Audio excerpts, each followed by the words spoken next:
Mystery in the Air, starring Peter Lorre.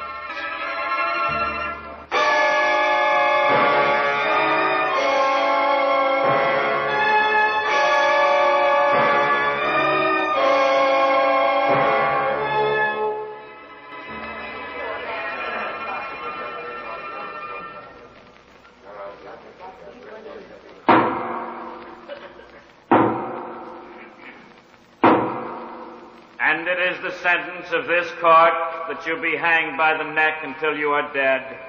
And may God have mercy on your soul.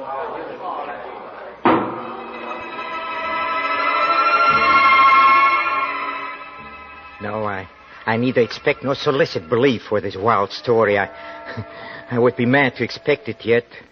Mad I'm not, and very surely I do not dream. But while there is still time, I don't know why, I feel compelled to report a series of mere household events and their consequences. These events have terrified, have tortured, have destroyed me. Perhaps some are more calm, more logical, but certainly far less excitable than I will be able to explain them. I cannot. I can only tell you the facts, and that I have to do today because tomorrow I die.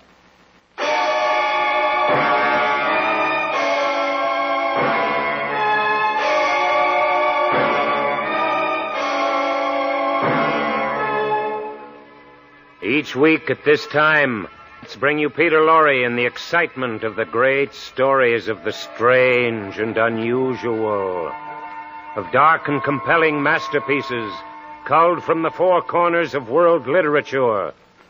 Tonight, Edgar Allan Poe's immortal American classic, The Black Cat. Mystery in the Air, starring Peter Lorre.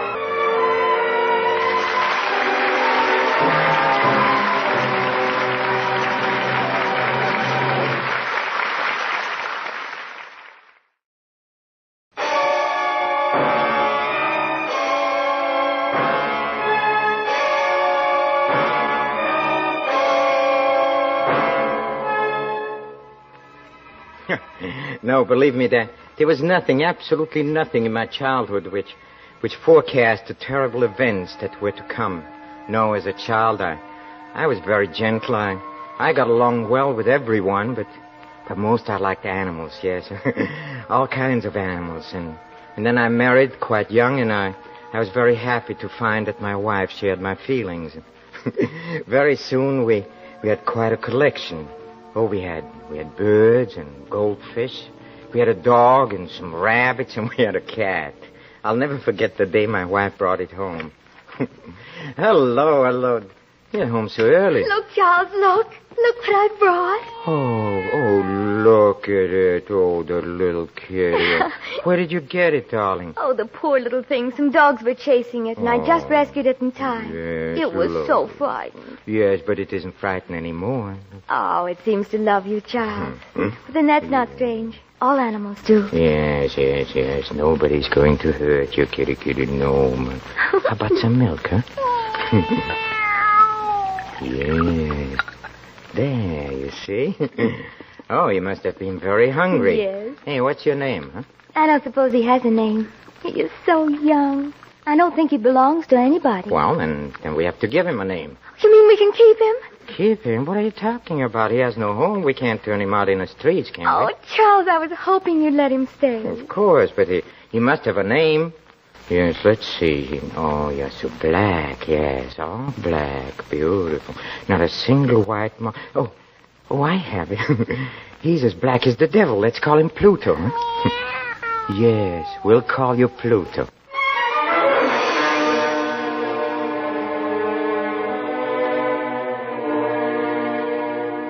Well, Pluto grew up to be a remarkably beautiful cat, and of all the animals in our house, he became my favorite and my playmate, yes, and until it all changed, yes, and as the years went on, my character suffered a radical change, and everything changed.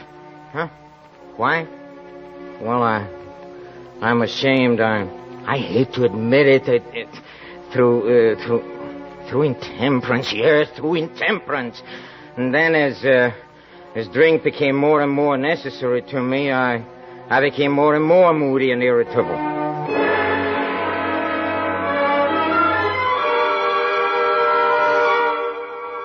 Charles? Where are you going? I don't have to tell you where I'm going. Oh, Charles, what's happening What to do you mean, what's happening to me? Well, you never used to go out every night to those vile Will you please places. stop nagging. Stop it. I go out because I can't stand listening to you. Nag, nag, nag all day long. I don't know what's come over you. There. See? Why don't you learn from Pluto? It's only a cat. He doesn't ask me where I'm going. Yeah, that's right. You never do, no. Come here, Pluto. Yes, I like it. Come here. Be careful, Charles. Don't pick him up like that. I'm Don't, you're not hurting him. I never hurt him. Ow! He bit me. He bit me. You devil. I'll show you. Don't, Charles, don't. I'll show you, you beast.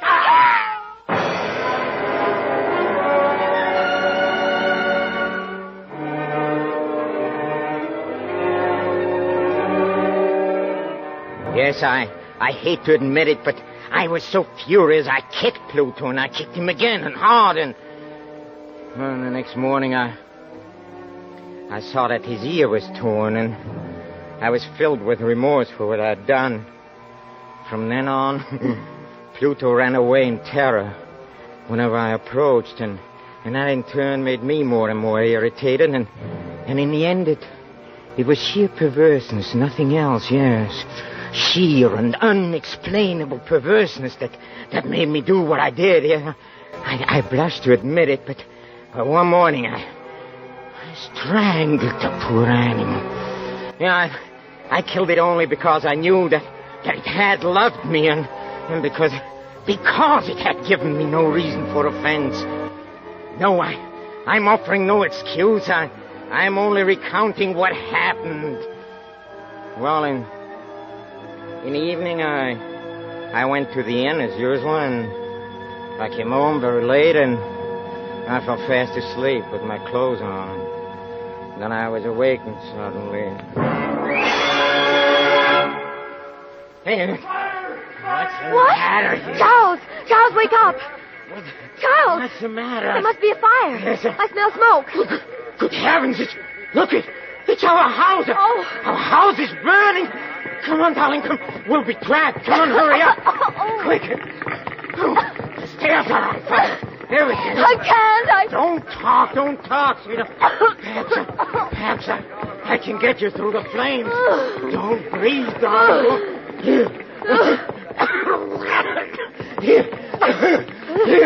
Here's the front door here.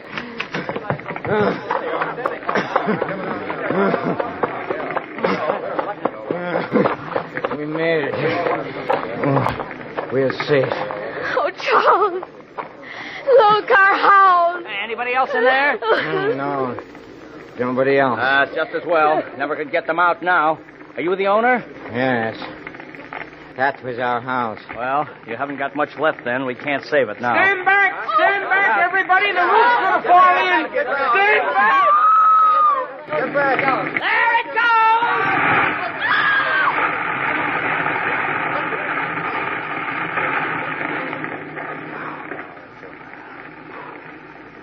Well, it's down now. Funny, nothing is left but that one wall in the middle. Look at it. What about it? Well, look at it on the wall. Hey, that is strange. What are you talking about? What's strange? Oh, there on the wall. It's still standing. Marks on the plaster. Marks? What marks? What's the matter? You blind? Right up there on the wall, that black figure. Oh, yeah. It looks like a cat. Yeah, it does. The smoke must have done it, but it certainly does look like a cat. What looks like a cat? There, and it's got one floppy ear. Who's got floppy ears? Funny. That's really funny. Funny, huh? It's not funny. It is not funny at all, you hear? I know what it is. You know who it is? Yes, it's Pluto. I recognize him. Yes, there, see? His ear is torn, huh? Oh, you beast. That hideous beast. It's come back to haunt me. Leave me alone. You hear? I can't stand it. I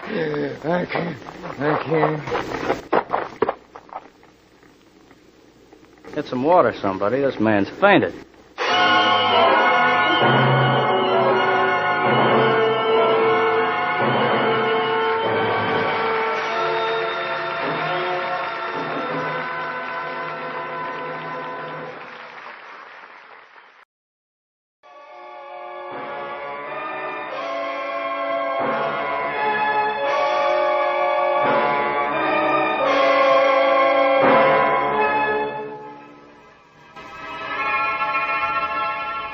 The black cat is dead, killed by its master.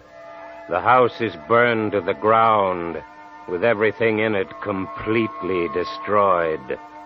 Now the scene is the almost deserted, candlelit tap room of a local inn. Don't you think you'd better go on home, sir? It's getting late. Home, huh?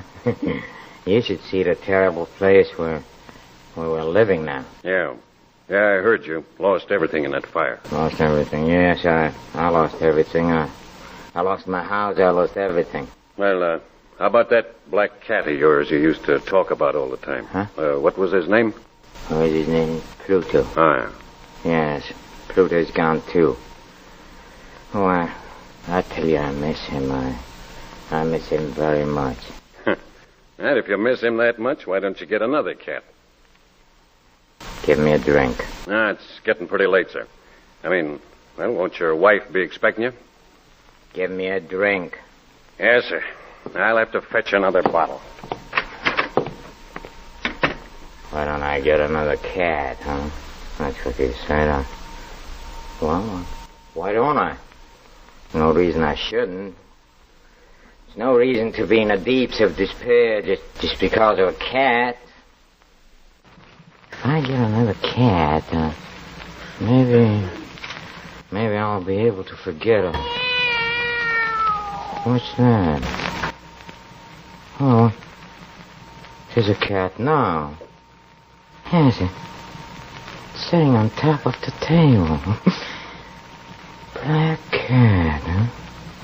That's strange. I've been staring at that table for 5 minutes. I could swear there was no cat on it. Anyway, where did you come from, huh? Oh, you're a beautiful cat, yes.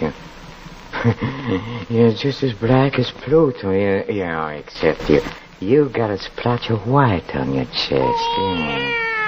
That's right. Yeah. Oh, yes, come sit on my lap, huh? Oh, yeah. Kitty, yes, you're a nice kitty. You're a nice cat. Yeah. Here you are, sir. Where did this cat come from? Cat? Oh, yeah. Yeah, big one, isn't he? I don't know where it came from, or how it got in either, for that matter.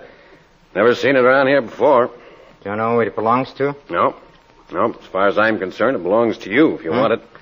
Can't keep it here. My wife doesn't like cats, especially black ones. Don't like cats, huh? How stupid. Yeah. Say, I want it. Yes, sir. I want it very much. I'll take it home with me right now.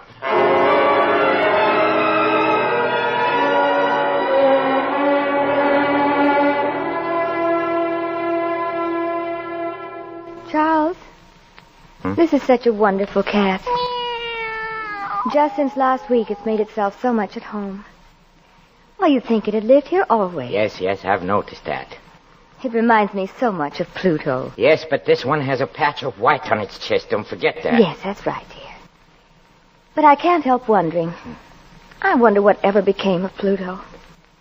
He disappeared the day of the fire. I know he disappeared, and... well, maybe he knew the house was going to burn down. Oh, see how it loves you. It's rubbing against your leg, just the way Pluto used to. Pluto! Stop talking about Pluto! Darling, I didn't mean anything. I'm sorry. I'm sorry. I'm sorry, dear.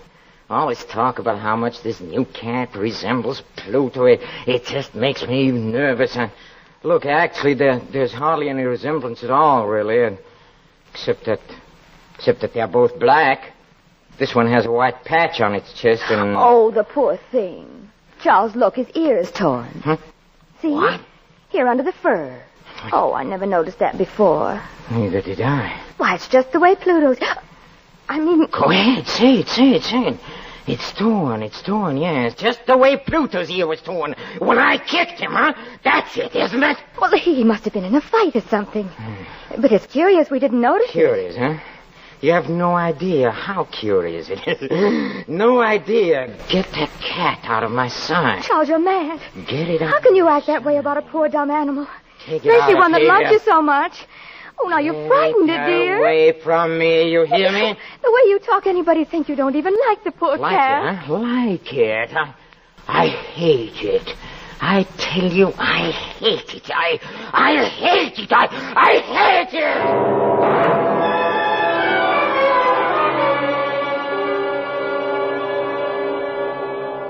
Yes, in a short time the cat had been with us. I'd come to look upon it with unutterable loathing. Why, I don't know, yet the more I hated it, the more affectionate it acted toward me. Wherever I went, it followed. Whenever I sat down, it would spring upon my knees and cover me with its loathsome caresses, as if this were not enough, the white patch on its chest, which originally it had been very indefinite in shape, but gradually it assumed a very definite outline, yes, the unmistakable and ghastly shape of the gallows, a terrible engine of horror, of agony, and of death. I longed to destroy the beast, but I was prevented by an absolute, unreasonable dread. I was sure I was losing my mind.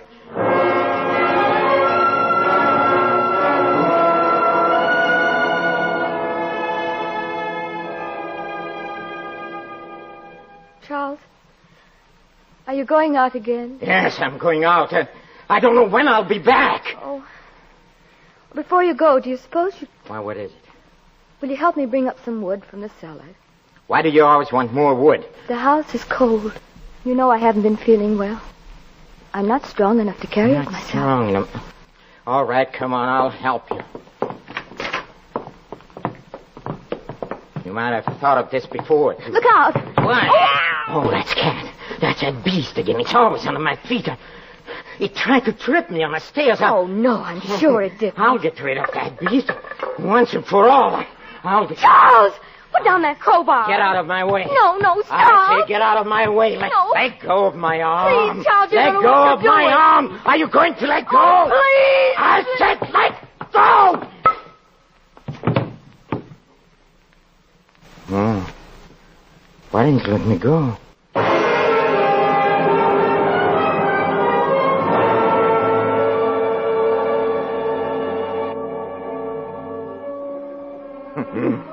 Yes, she had fallen dead without a groan.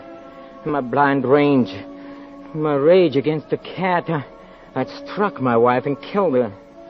Well, nothing I can do about it now. All I could do was to set myself to the task of concealing the body. Yes, I thought and I deliberated, and then it occurred to me that, yes, in the Middle Ages they used to wall up their victims, and I determined to do the same thing. Yes, behind the wall in a cellar. I managed to dislodge a section of bricks near the chimney, and in a hole behind them I propped the body. Then I carefully laid the bricks back in their original position, and when I had finished, no one could have told that the wall had been disturbed at all. Well, I could say to myself triumphantly, here at least, my labor has not been in vain. My next step, then, was to look for the beast that had been a cause of so much misery, but then I became aware that it had completely disappeared. 3 days passed, and still my tormentor did not appear. It's impossible to describe or to imagine the deep sense of my relief. For the first time in months, I slept, yes. I slept, even with a burden of murder on my soul. Yes, some few inquiries were made about my wife's whereabouts, and a search of the house was conducted, but nothing was discovered. I finally could look upon my future secure.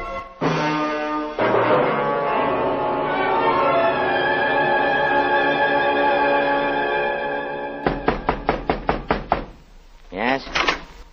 Good day, sir. Sorry to disturb you again, sir. Oh, It's you, Sergeant. Is there anything I can do for you? Well, they're still puzzled about your wife's disappearance. Puzzle, huh? Well, so am I. Well, some of her friends have been around at the police station. What's that got to do with me, huh? You've already searched the house twice. What do you want? Well, I know, sir, but, well, the captain sent me and the constable here to look around just once more, to be sure there's no clues been overlooked. This will be the last time, sir. Only a matter of routine. We won't bother you again. All right. Come in. Thank you, sir. Come on, Joe. Right. Where would you like to look first? Well, we might as well begin with the cellar. Cellar, huh? All right, yes. Right down these steps. I'll come with you. Yes, I always say searching a house is like getting ahead in the world. You start at the bottom. Yes, I see. It's very funny. Well, come on, Constable. Get to work. Right. While they searched, I folded my arms and watched. As before, they discovered nothing but as they were about to depart, the glee in my heart was too strong to be restrained. I burned to say but one word, yes, just one word, by way of triumph. And as they started up the steps, I said, say, have you noticed, this is a very well-constructed house, you know. Hey, gentlemen, you're not going, eh? Yes, it's an excellently well-constructed house. You've never seen such a well-constructed house in a frenzy of my bravado upon that very portion of the brickwork behind which stood the corpse of my wife. I rapped with my cane. But may heaven deliver me from the arch-fiend. What was that?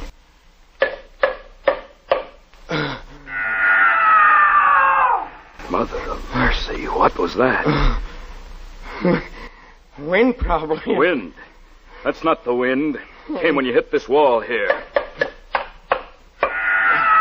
Whatever it is, it's behind these bricks, Sarge. Here, take this crowbar and knock that wall down. Right. Wait a minute, you... Keep quiet, you. Can't do this.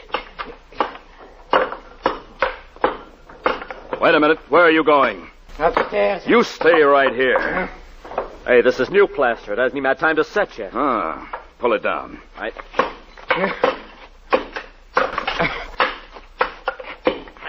Here she comes. Look out.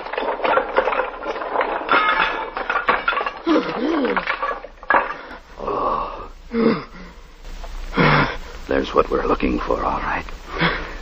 His wife's body. What's that horrible-looking thing sitting on her head? It's the cat. How did that cat get in there? I know how it got in there. Yes, I know. I must have walled it up in a tomb, and I never knew it, no. Look at that red mouth. Those burning eyes. You hideous, you beast, you monster, you are the devil. You made me a murderer. Now for 3 days you've been in there, waiting to send me to the gallows. Well, the hangman will get me. Yes, I hope you're satisfied. I hope you're satisfied.